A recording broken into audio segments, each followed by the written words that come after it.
nouveau cœur, de faire d'eux des hommes nouveaux. Donc c'est ça ce que Nicodème savait vaguement concernant la nouvelle naissance, concernant le fait que Dieu était capable de changer des cœurs. Dieu était capable de faire d'un homme un homme nouveau.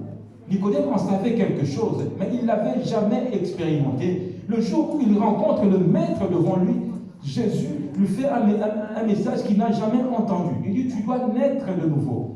Et Nicodème demande à Jésus, mais comment un homme peut-il naître de nouveau? Comment un homme déjà vieux, est-ce qu'un homme déjà vieux doit-il retourner dans le ventre de sa mère pour naître?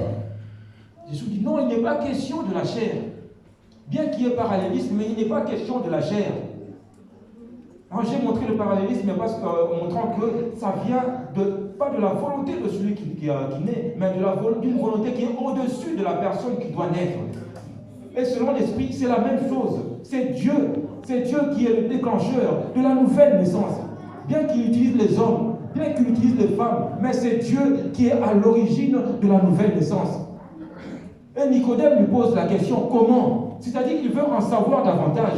Jésus doit lui répondre, comment est-ce qu'un homme doit naître de nouveau? Nous pouvons lire dans Jean chapitre 1er. Jean chapitre 1er, la Bible dit, au commencement était la parole.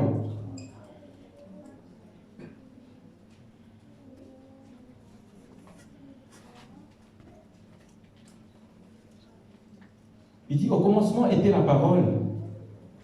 La parole était avec Dieu, et la parole était Dieu.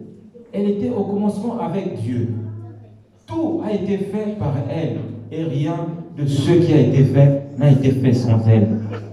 En elle, il y avait la vie, et cette vie était la lumière des êtres humains.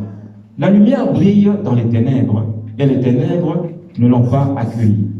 Il y eut un homme envoyé par Dieu, son nom était Jean. Il vint comme témoin pour rendre le témoignage à la lumière, afin que tous croient par lui.